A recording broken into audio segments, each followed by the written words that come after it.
നമസ്കാരം, evening business ന്യൂസിലേക്ക് സ്വാഗതം. ആദ്യം നോക്കാം പ്രധാന വാർത്തകൾ. ഫെഡ് റിസർവ് നിരക്ക് കുറയ്ക്കാൻ സാധ്യത. നിരക്കിളവ് വിദേശ നിക്ഷേപകരെ ഇന്ത്യൻ വിപണിയിലേക്ക് തിരിച്ചെത്തിക്കും.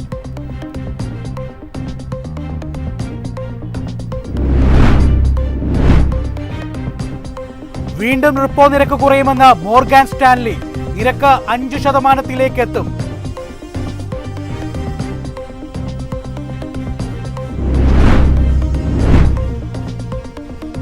വരും മാസങ്ങളിൽ മൊത്തവില പണപ്പെരുപ്പം ഉയരും. എങ്കിലും സമ്പദ് വ്യവസ്ഥയ്ക്ക് പ്രത്യാഘാതം സൃഷ്ടിക്കില്ലെന്നും യൂണിയൻ ബാങ്ക്.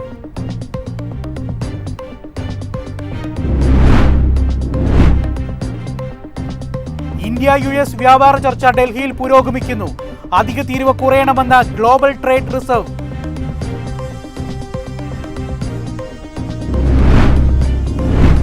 ഫാർമ മേഖലകൾക്കും രോഗികൾക്കും ഏറെ ആശ്വാസകരമായ തീരുമാനമാണിത്. അവശ്യ മരുന്നുകളുടെ ക്ഷാമഭീഷണിയും ഇതോടെ ഒഴിവായി. GST നിരക്ക് നിലവിൽ വരുമ്പോൾ മരുന്നിന് ക്ഷാമം ഉണ്ടാകുമെന്ന ആശങ്ക ഒഴിവായി. വില കുറയുന്ന മരുന്നുകൾക്ക് വീണ്ടും ലേബലിംഗ് വേണ്ടെന്ന് സർക്കാർ.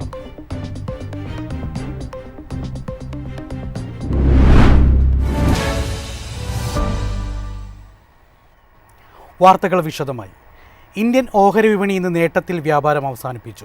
സെൻസെക്സ് 594 പോയിന്റ് ഉയർന്ന് 82,380-ലും നിഫ്റ്റി 169 പോയിന്റ് ഉയർന്ന് 25,239-ലും ക്ലോസ് ചെയ്തു. വിശദാംശങ്ങളുമായി വിഷ്ണു ചേരുന്നുണ്ട്. വിഷ്ണു, എന്തൊക്കെയാണ് ഇന്നത്തെ വിശദാംശങ്ങൾ?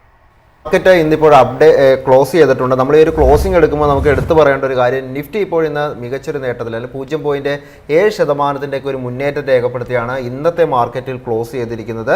25,255 എന്നൊരു നിലയിലാണ് ഇന്ന് ക്ലോസ് ചെയ്തതായിട്ട് നമുക്ക് കാണാൻ സാധിക്കുന്നത്. ബാങ്ക് നിഫ്റ്റിയിലോട്ട് വരുമ്പോഴും ഇന്നത്തെ ഒരു നേട്ടം 0.47% നേട്ടമാണ്. 55,147 എന്നൊരു നിലയിലാണ് ഇന്നത്തെ ഒരു ക്ലോസിംഗ് ഉണ്ടായിരിക്കുന്നത്. ഏതായാലും മാർക്കറ്റിൽ എടുത്തു പറയേണ്ട കാര്യം, ആ ഒരു 8 ദിവസത്തെ മാർക്കറ്റിൽ നിന്നിരുന്ന ആ തുടർച്ചയായ നേട്ടത്തിന് ശേഷം ഇന്നലെ മാർക്കറ്റിൽ ഒരു ഇടിവായിരുന്നു നമ്മൾ കണ്ടത്. വീണ്ടും ഒരു മുന്നേറ്റം രേഖപ്പെടുത്തിയാണ് ഇന്ന് മാർക്കറ്റിൽ നിഫ്റ്റി എസ്പെഷ്യലി ഇന്ന് ക്ലോസ് ചെയ്തിരിക്കുന്നത്. ഏതായാലും നമുക്ക് മറ്റു സെക്ടറുകളുടെ നേട്ടം കൂടിയൊക്കെ നോക്കാം. ഏതായാലും സെക്ടറൽ പെർഫോമൻസിലോട്ട് പോകുമ്പോൾ ഇന്ന് മികച്ച നേട്ടം രേഖപ്പെടുത്തിയ സെക്ടറുകളായി മാറിയത് ഓട്ടോയും റിയൽറ്റി ആയിരുന്നു. ഓട്ടോ നോക്കുമ്പോൾ 1.54% നേട്ടമാണ് രേഖപ്പെടുത്തിയത്. റിയൽറ്റിയിലോട്ട് വരുമ്പോൾ 1.12% നേട്ടം രേഖപ്പെടുത്തി. IT, media, metal, pharma, PSU bank കൂടാതെ പ്രൈവറ്റ് ബാങ്ക് ഇൻഡെക്സ് തുടങ്ങിയ പ്രധാനപ്പെട്ട ഇൻഡെക്സുകളൊക്കെ തന്നെ ഇന്ന് നേട്ടം രേഖപ്പെടുത്തിയാണ് ഇന്ന് ക്ലോസ് ചെയ്തിരിക്കുന്നത്. FMCGയിലാണ് നമുക്ക് പ്രധാനമായ ഒരു ഇടിവ് കാണാൻ സാധിച്ചത്. എന്നിരുന്നാൽ തന്നെ ഒരു ഫ്ലാറ്റ് ആയിട്ടുള്ള ഇടിവ് മാത്രമാണ് FMCG രേഖപ്പെടുത്തിയത്. 0.13% ഇടിവാണ് FMCGയിൽ ഇന്ന് രേഖപ്പെടുത്തിയതായിട്ട് കാണാൻ സാധിക്കുന്നത്. ഇന്നത്തെ അഡ്വാൻസ് ഡിക്ലെയർ റേഷ്യോ കൂടി നോക്കാം. നിഫ്റ്റി 50യിലോട്ട് വരുമ്പോൾ ഇന്ന് 42 ഓഹരികളാണ് നേട്ടം രേഖപ്പെടുത്തി ക്ലോസ് ചെയ്തത്. 8 ഓഹരികളിലായിരുന്നു ഇന്നത്തെ ഇടിവ് നമുക്ക് കാണാൻ സാധിക്കുന്നത്. നേട്ടം രേഖപ്പെടുത്തിയ ഓഹരികളിലോട്ട് വരുമ്പോൾ ഇന്ന് കോട്ടക് ബാങ്കിലായിരുന്നു നിഫ്റ്റി 50യിൽ ഏറ്റവും കൂടുതൽ നേട്ടമുണ്ടായിരുന്നത്. 2.67% നേട്ടമാണ് കോട്ടക് ബാങ്ക് രേഖപ്പെടുത്തിയത്. L&T 2.34% നേട്ടം രേഖപ്പെടുത്തി. കൂടാതെ M&M, ഏഷ്യർ മോട്ടോഴ്സ്, മാരുതി തുടങ്ങിയ ഓഹരിയിലൊക്കെ 2% മുകളിലേക്കൊക്കെയുള്ളൊരു നേട്ടമാണ് നമുക്ക് കാണാൻ സാധിച്ചത്. Bharti Airtel, Grasim, Tata steel, Axis bank തുടങ്ങിയ ഓഹരികൾ 1.5% മുകളിലേക്ക് മുന്നേറ്റം രേഖപ്പെടുത്തി. JSW steel, ONGC, UltraTech cement, Wipro, Eternal, NTPC, TCS, HCL tech, BL ഇത്തരം ഓഹരികളിലാണ് പിന്നീട് അങ്ങോട്ട് 1% മുകളിലേക്ക് ഒരു നേട്ടം നിഫ്റ്റി 50 നമുക്ക് കാണാൻ സാധിച്ചത്. ഇന്ത്യൻ ഓഹരി വിപണി ഇന്ന് നേട്ടത്തിൽ വ്യാപാരം അവസാനിപ്പിച്ചിരിക്കുന്നു. വിഷ്ണുവാണ് ന്യൂസ് ഡെസ്കിൽ നിന്ന് വിശദാംശങ്ങൾ നൽകിയത്. ഫെഡ് റിസർവ് നിരക്ക് കുറയ്ക്കാൻ സാധ്യത. നിരക്കിളവ് വിദേശ നിക്ഷേപകരെ ഇന്ത്യൻ വിപണിയിലേക്ക് തിരിച്ചെത്തിക്കും. ഫെഡ് റിസർവ് ഇത്തവണ 25 ബേസിസ് കുറയ്ക്കുമെന്നാണ് പ്രതീക്ഷ. എന്നാൽ 25 പോയിന്റ് നിരക്ക് കുറവ് ഇന്ത്യൻ ഓഹരി വിപണിയെ ഉത്തേജിപ്പിക്കില്ല. 50 ബേസിസ് പോയിന്റാണ് കുറയ്ക്കുന്നതെങ്കിൽ ഇന്ത്യൻ വിപണിയിൽ ചലനം സൃഷ്ടിക്കുമെന്നാണ് വിപണി വിദഗ്ധർ പറയുന്നത്. കൂടാതെ വളർച്ചയെയും പണപ്പെരുപ്പത്തെയും കുറിച്ചുള്ള പവലിന്റെ പ്രഖ്യാപനവും വിപണികളുടെ റഡാറിലായിരിക്കും. നിരക്ക് കുറവ് ജൂലൈയിൽ ആരംഭിച്ച വിദേശ നിക്ഷേപകരുടെ വിറ്റഴിക്കൽ പ്രവണത അവസാനിപ്പിക്കും. എന്തായാലും പലിശ കുറയ്ക്കുന്നത് നല്ലതാണെന്ന വിശ്വാസത്തിൽ അമേരിക്കൻ ഓഹരി വിപണി റെക്കോർഡ് ഉയരത്തിലെത്തി. പലിശ കുറഞ്ഞാൽ കമ്പനികൾക്ക് പ്രവർത്തന ചെലവ് കുറയും, ലാഭം കൂടും എന്നാണ് കണക്കുകൂട്ടൽ. പക്ഷേ വിലക്കയറ്റം പിടിവിട്ടു പോകാനുള്ള സാധ്യത നിക്ഷേപകർ തള്ളിക്കളയില്ല. ഒപ്പം US-ലെ തൊഴിലില്ലായ്മ 4.3%. പ്രതിമാസ തൊഴിൽ വർധന 1.5 ലക്ഷത്തിൽ നിന്ന് 27,000-ആയി ഇടിഞ്ഞു. ഇതെല്ലാം പരിഗണിക്കുമ്പോൾ നിക്ഷേപകർ ഇന്ത്യൻ ഓഹരികൾ വാങ്ങുന്നവരായി മാറാമെന്നാണ് പ്രതീക്ഷിക്കുന്നത്. News desk, MyFin TV. വീണ്ടും റിപ്പോ നിരക്ക് കുറയുമെന്ന് പ്രവചനം.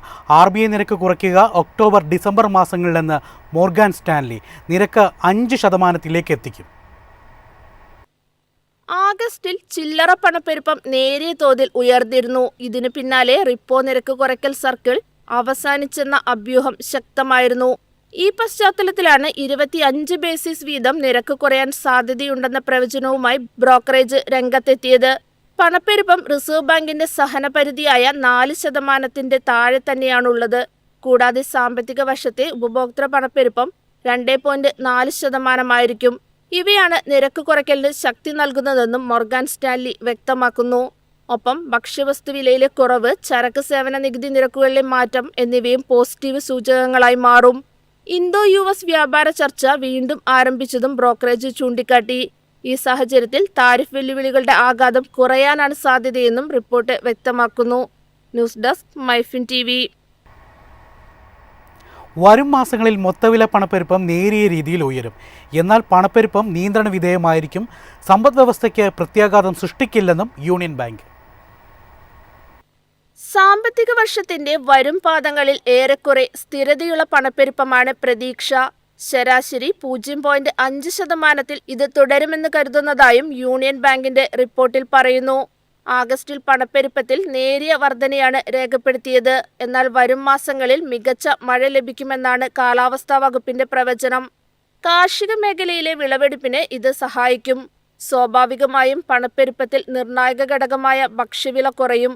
കൂടാതെ എണ്ണ, ലോഹവിലകളും സ്ഥിരതയാർജിക്കുമെന്നാണ് പ്രതീക്ഷയെന്നും റിപ്പോർട്ട് വ്യക്തമാക്കി. ഇത്തരത്തിൽ കാര്യങ്ങൾ പോയാൽ റിപ്പോ നിരക്കിൽ റിസർവ് ബാങ്ക് വീണ്ടും കുറവ് വരുത്താം. 25 ബേസിസ് പോയിന്റിന്റെ കുറവാണ് പ്രതീക്ഷിക്കുന്നതെന്നും റിപ്പോർട്ട് കൂട്ടിച്ചേർക്കുന്നു. News desk MyFin TV. India വ്യാപാര ചർച്ച ഡൽഹിയിൽ പുരോഗമിക്കുന്നു.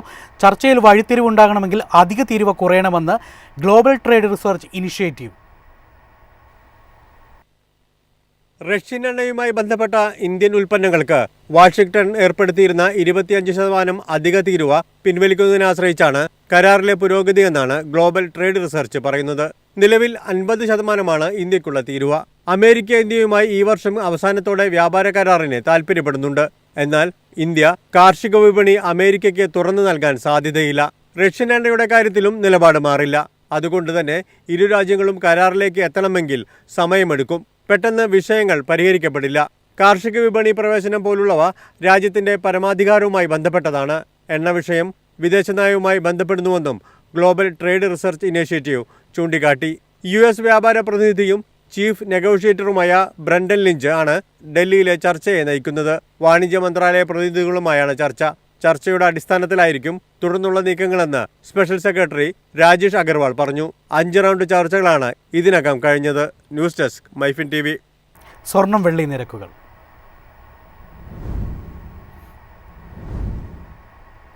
സംസ്ഥാനത്ത് റെക്കോർഡ് ഭേദിച്ചുള്ള സ്വർണ്ണവിലയുടെ കുതിപ്പ് തുടരുന്നു.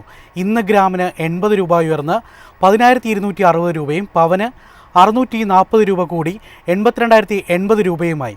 കേരളത്തിൽ രേഖപ്പെടുത്തുന്ന ഏറ്റവും ഉയർന്ന വിലയാണിത്. 18 ക്യാരറ്റ് വിലയും ഉയർന്നു. ഗ്രാമിന് 60 രൂപ വർദ്ധിച്ച് 8,425 രൂപയിലായിരുന്നു വ്യാപാരം. വെള്ളി വിലയിലും ഇന്ന് വർധന രേഖപ്പെടുത്തി. ഗ്രാമിന് 2 രൂപ കൂടി 137 രൂപയിലാണ് വ്യാപാരം നടന്നത്. പ്രധാന വാർത്തകൾ വീണ്ടും.